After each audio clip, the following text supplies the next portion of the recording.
ఏపీలో బీజేపీ రెండు నాల్కల ధోరణి ఎందుకు ఓటేయాలి? ఏపీ ప్రజలను మోసం చేసేందుకు, గుండు గుత్తిగా వారిని ముంచేసేందుకు బీజేపీ మరోసారి నడుం బిగించిందా? అడ్డంగా ప్రజలను మోసం చేసేందుకు ప్రయత్నిస్తుందా అంటే అవుననే అంటున్నారు పరిశీలకులు. కూటమి పార్టీలతో పొత్తు నుంచి ప్రస్తుతం జరుగుతున్న ప్రచారం వరకు కూడా అన్ని రూపాల్లోనూ బీజేపీ ఏపీని మోసం చేస్తుందన్న వాదన బలంగా వినిపిస్తుంది. అంశాల వారీగా తీసుకున్న పొత్తును ప్రస్తావించిన బీజేపీ చేస్తున్న దారుణ మోసం కళ్లకు కడుతుంది. దీనిని దాచేయాలని ప్రయత్నిస్తేనే దాగేదే లేదు. ప్రజలు ఇప్పుడు ఈ దశగానే ఆలోచిస్తున్నారు. పొత్తుల విషయం టీడీపీ జనసేనలు పాకులాడి మరి పొర్ల దండాలు పెట్టి మరి బీజేపీని కలుపుకున్నారు. ఇది వాస్తవం. చంద్రబాబు 4 రోజులు ఢిల్లీలో ఉండి అపాయింట్మెంట్ కోసం వేచి చూసి మరీ పొత్తుకు రెడీ అయ్యారు. బీజేపీ వద్దన్నా తిట్టినా తాను పొత్తుకు ప్రయత్నించి సాధ్యం కాదన్న దానిని సాధ్యం చేశారని పవనే చెప్పారు.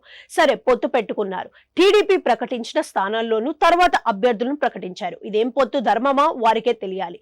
ఇక వారికి బలం లేదని తెలిసి కూడా 6 పార్లమెంటు స్థానాలు తీసుకున్నారు. దీనికి మొండిగా చంద్రబాబు తెలిపారు. ఇంకోవైపు మైనారిటీ ముస్లిం రిజర్వేషన్లు రద్దు చేస్తామని బీజేపీ తన మేనిఫెస్టోను పెట్టింది. ఈ విషయం పైన చంద్రబాబు రాష్ట్ర ప్రజలను తొండి చేస్తున్నారు.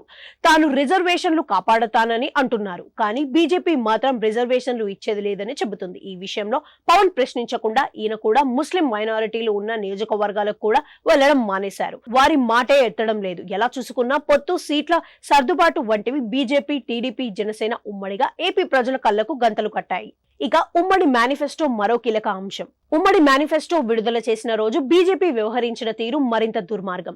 కలిసి ఉన్నామని అంటారు. ఉమ్మడి మేనిఫెస్టోని కనీసం పట్టుకునేందుకు కూడా అంగీకరించరు. ఇదేం పొత్తు?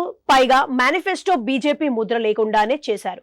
మరి ఇంత ఘోరంగా అవమానిస్తున్నా మీరే కావాలి అంటూ చంద్రబాబు వారి చంకనెక్కడం ఎందుకంటే కేవలం అధికారం కోసం, రేపు తన తనయుణ్ణి ముఖ్యమంత్రిని చేసుకోవడం కోసం, పార్టీని కాపాడుకోవడం కోసం. అంటే కాదనే ధైర్యం ఆయనకు ఉందా? ఇంత జరుగుతున్నా పవన్ కూడా సిగ్గు లేకుండా ఆ పార్టీ మొగ్గు జొప్పుతున్నారని వైసీపీ నేతల విమర్శలకు కౌంటర్ ఇవ్వకుండా కుటుంబాలను రోడ్లకు లాగి చీప్ పాలిటిక్స్ చేస్తున్నారనేదే వాస్తవం. పొత్తు పార్టీలు ఎక్కడైనా ఉమ్మడి మేనిఫెస్టో విడుదల చేసినప్పుడు ఆ పార్టీలన్నీ దానికి బదులై ఉంటాయి.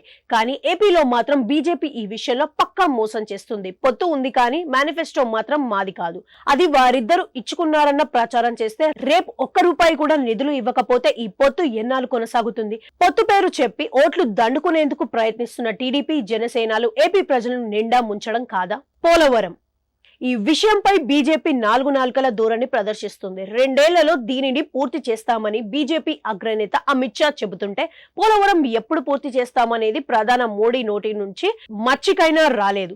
పైగా 2019 ఎన్నికల్లో దీనిని అవినీతి జరుగుతున్న ఆయనే టీడీపీ అధినేత చంద్రబాబు, ఆయన కుమారుడు నారా లోకేష్ కు ఇది ఏటీఎంగా మారిపోయిందని గుండెలు బాదుకున్న మోడీనే ఇప్పుడు వైసీపీని అంటున్నారు. ఈ మాటల్లో ఏమైనా చిత్తశుద్ధి ఉందా?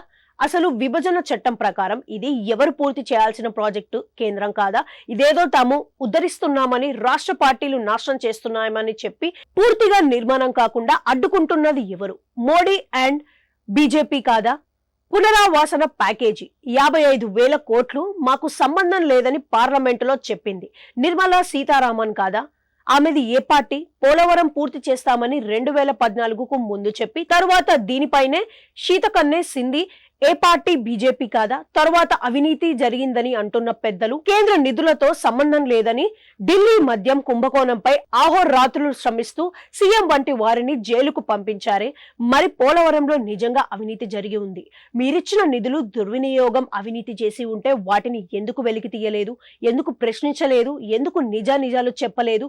వీటికి సమాధానం లేకపోగా తగుదునమ్మా అంటూ ఇప్పుడు పోలవరాన్ని మరో 2 సంవత్సరాలలో పూర్తి చేస్తామని చెప్పడం మోసం కాదా? ఇప్పటి వరకు గడిచిన 10 ఏళ్ల కాలంలో మీరే ఊడబొడిచారంటే సమాధానం ఏంటి? అనుకున్న అయోధ్య అయిపోయింది. సముద్ర సొరంగం ప్రాజెక్ట్ అయిపోయింది. అనుకోలేదు. మనకెందుకులే, తెలుగువారు మనకు ఓటేయాలులే అని అనుకోబట్టే పోలవరం ప్రాజెక్టు నిలిచిపోయింది.